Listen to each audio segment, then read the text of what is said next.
Welcome back to the St. Mark Spark. We are continuing in our journey through the story.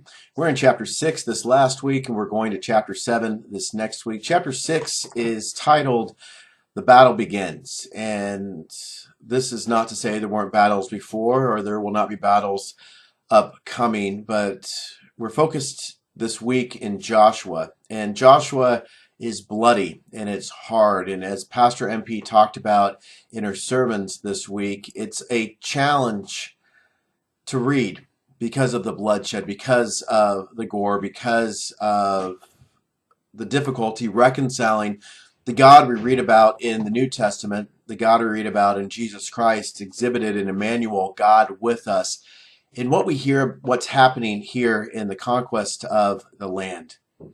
There have been people throughout history who have tried to say there are different gods at play here. There have been other heresies that have suggested that there is a different God in the New Testament, but through councils and through discernment, early in the church, it was decided, rightly so, that God is one. We go back to the Shema, that God is one and God is not divided. And yet we find ourselves in the tension, very much like Jacob wrestling with God. We need to wrestle with Scripture and see what is said and also see what is meant. And so we go to the story of Joshua. Joshua is, in many ways, the new Moses. After Moses passes away, it is Joshua who is in charge. Joshua who, like Moses, leads the people through a body of water. Moses was the Red Sea. Joshua was the Jordan River. They go through on dry land. Joshua reads the law to them. Joshua also, there's a consecration that goes on for the males, the men in the group. We're not going to get into that particular tidbit today. But Joshua is an interesting figure. There's not time, as always, in the Spark to talk about all the things going on. But one thing, an encounter I want to focus on today is at the beginning of the story of Joshua, where there is a stranger, a warrior-looking figure that is walking towards Joshua, and Joshua goes out to meet this individual being a divine presence, a divine figure. And Joshua asks him the question, are you for us or are you against us? It's a fair question. It's a question we ask from time to time, perhaps ourselves. God, are you for us, or God, are you against us in this conquest of the land? And that figure says to Joshua, I am neither for you, I am not against you, I am for God. The question really that comes out of that poses for Joshua and poses for us as well who read this story is not, is God for us? The question really is, are we on the side of God? Too many times in our own lives, we seek to do what we will, and then we go to God and we say, God, I want you to bless this. God, I want you to approve this. I believe it was Martin Luther who said once, love God, then do as you please. Love God and do as you please. Now, this is a phrase, when I first heard it, that bothered me quite a bit. But then I began to understand at second reading and future readings what was meant. Because when you love God, when you seek to be in that relationship with God and responding to God's love, then you cannot help but do right and do kindness and justice and mercy out of that. If our first look is to love God, then we will follow that up with things that please God. Love God and do as you please. And yet, as Joshua goes into the land that God has promised, a land flowing with milk and honey, it is a land that is already inhabited by other people. So many times throughout the history of Israel, we have this idea that the land is somehow unoccupied. This was the idea perhaps among some of the people that were with Joshua, but certainly this has been the narrative for much of the 20th century.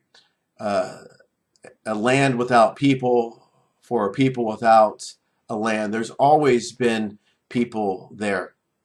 So the question in Joshua is the question, the deeper question, the one with which we have to wrestle is the call then to military, the call then to violence, the call then to overthrow the powers that be there.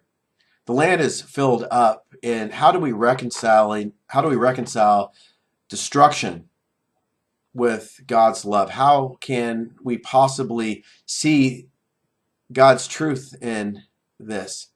And there's a whole list of all the people, the indigenous people who are there, the Canaanites, the Moabites, etc., who are there.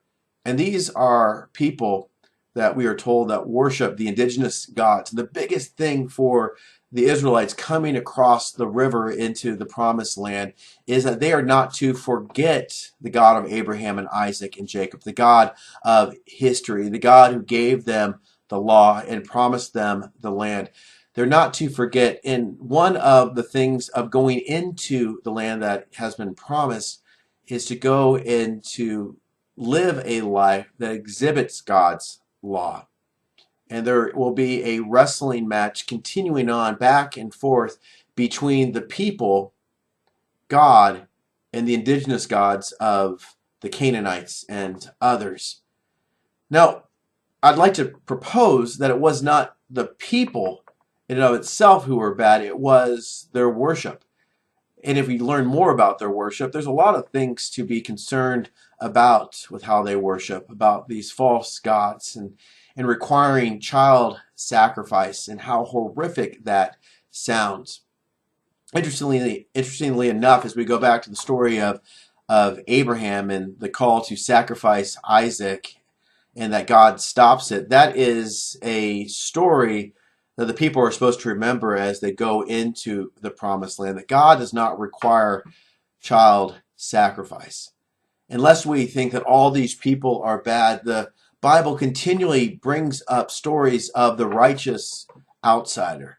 The righteous outsider. And the story we have from Jericho is the story of Rahab, about this woman who lives in the city wall. She's an innkeeper, some say a prostitute, but she is likely the breadwinner for her family. And she recognizes in these spies that she encounters from Joshua, but also in what God is doing with this people, that she recognizes that there is power here. And so there are stories, even when Jericho is destroyed, Rahab's family is saved, a life for a life, and she becomes not just part of the tribe or part of the Israelites, she becomes a much larger part of the story, even being in the lineage of Jesus. So lest we think any time that God has cursed a certain people, or God has cut off a certain people, or that we are allowed to hate a certain people, we miss the entire point, the larger message. We need to go from isolated reading of the Bible to reading the Bible through the big lens of God's love. Because later we'll hear the Moabites are bad, but then we're going to hear in a couple weeks about Ruth, who was a Moabite. We hear about people from us who are evil, but there's a story of a righteous man named Job from there. We hear stories about those hated Samaritans, and yet Jesus used the Samaritans to show and many times to rebuke the quote-unquote righteous people and show them a better way to exhibit God's love for all of our neighbors. So the Israelites were gifted with a law and a land, but they were called to exhibit that law within the land. Now, I would ask the question, how did that go? And the answer is not well. And we'll hear that even more in Judges as we go from Joshua to Judges this week. But the Israelites were always called to exhibit and embody God's love in the land. The question for us today is the same question that Joshua asked that divine stranger. Is God for us or against us? Are you for us or against us? And the good news today and every day is that God is love, and that love is always for God's people. May you seek to live out God's law, but most of all, God's love in the land that you are in today. Love God and do as you please.